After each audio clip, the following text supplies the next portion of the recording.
Saudara-saudari yang dikasihi Allah, selamat berjumpa kembali dengan saya, Romo Petrus Subowo SCY di Palembang. Kita berjumpa dalam renungan singkat Dehonian Resi, edisi Rabu 19 Oktober 2016. Sebelum kita merenungkan lebih lanjut, marilah kita mendengarkan sabda Tuhan yang diambil dari Injil Lukas bab 12 ayat 39 sampai 48. Perempuan itu mempunyai seorang saudara yang bernama Maria. Maria ini duduk dekat kaki Tuhan dan terus mendengarkan perkataannya, sedang Marta sibuk sekali melayani. Ia mendekati Yesus dan berkata, "Tuhan, tidakkah engkau peduli bahwa saudaraku membiarkan aku melayani seorang diri? Suruhlah dia membantu aku." Tetapi Tuhan menjawabnya, "Marta, Marta, engkau khawatir dan menyusahkan diri dengan banyak perkara, tetapi hanya satu saja yang perlu. Maria telah memilih bagian yang terbaik, yang tidak akan diambil daripadanya. Berbahagialah hamba yang didapati tuannya melakukan tugasnya itu ketika tuannya itu datang. Aku berkata kepadamu, sesungguhnya tuannya itu akan mengangkat dia menjadi pengawas segala miliknya. Akan tetapi jikalau hamba itu jahat dan berkata di dalam hatinya, Tuanku tidak datang-datang, lalu ia mulai memukul hamba-hamba laki-laki dan hamba-hamba perempuan, dan makan, minum, dan mabuk, maka Tuan hamba itu akan datang pada hari yang tidak disangkakannya, dan pada saat yang tidak diketahuinya, dan akan membunuh dia, dan membuat dia senasib dengan orang-orang yang tidak setia. Adapun hamba yang tahu akan kehendak tuannya, tetapi yang tidak mengadakan persiapan atau tidak melakukan apa yang dikehendaki tuannya, ia akan menerima banyak pukulan." Saudara-saudari yang dikasihi oleh Allah, kita bertanya melalui sabda Tuhan tadi, siapakah Tuhan bagiku? Dan apa yang dikehendaki oleh Tuhan padaku? Ini perlu kita renungkan supaya hidup kita bermakna. Di dalam pribadi putranya Yesus Kristus, kita mengalami suatu kepenuhan cinta Tuhan. Tuhan yang mencintai kita manusia yang sebenarnya tidak layak dicintai karena dosa, tetapi Tuhan tidak peduli.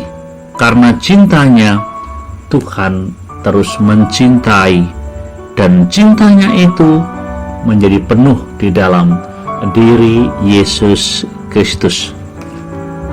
Karena itu, Tuhan bagi kita adalah yang mencintai kita. Apapun keadaannya, Tuhan Sang Pencipta yang mencintai kita. Dia adalah kasih, Dia adalah cinta. Maka layak bagi kita untuk menyediakan diri dicintai oleh Tuhan.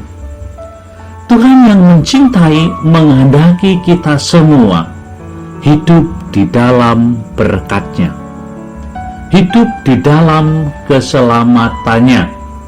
Itulah kehendak Tuhan kepada kita. Tidak ada yang lain, melainkan Tuhan sangat rindu, sangat ingin kita ini hidup di dalam berkat-Nya, hidup di dalam keselamatannya. Kerinduan Tuhan dinyatakan di dalam diri Yesus yang hadir senantiasa di tengah-tengah kita, yang mau merendahkan dirinya sampai serendah-rendahnya untuk mencintai kita.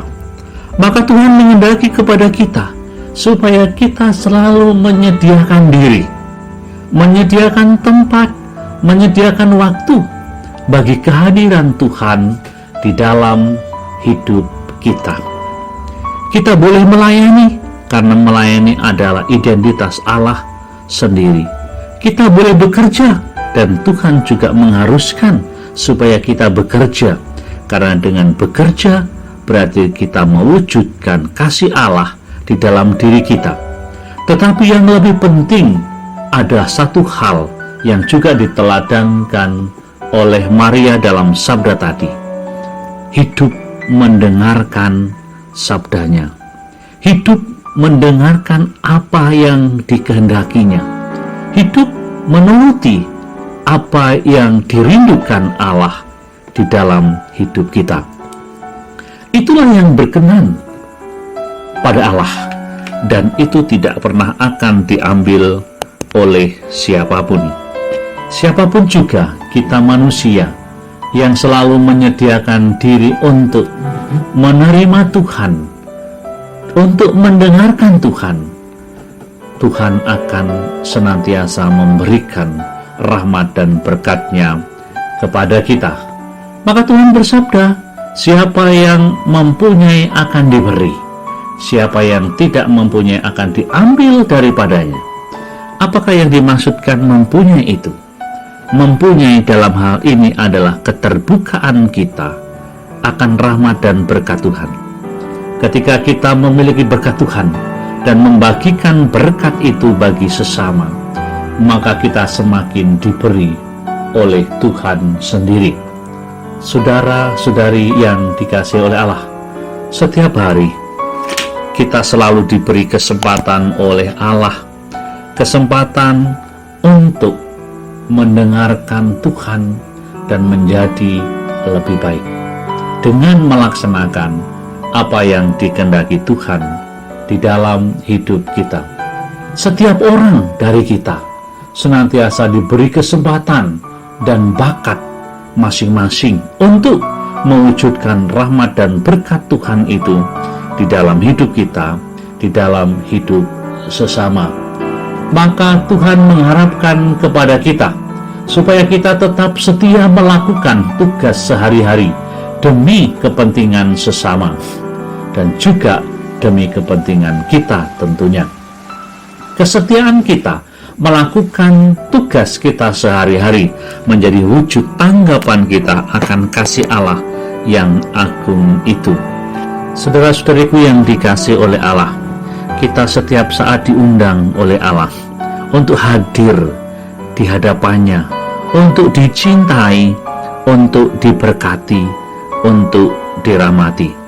Maka mari kita memohon rahmat dan berkat Tuhan, supaya kita diberi keberanian dan kerelaan untuk selalu setia mendengarkan sabdanya, mendengarkan kehendaknya, dan melakukannya dengan tekun setiap hari melalui tanggung jawab yang dipercayakan Tuhan kepada kita.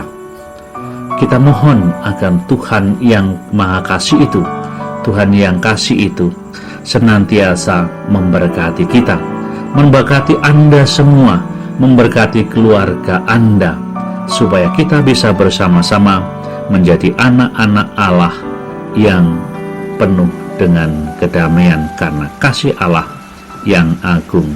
Berkat Tuhan senantiasa melimpah pada kita semuanya. Amin.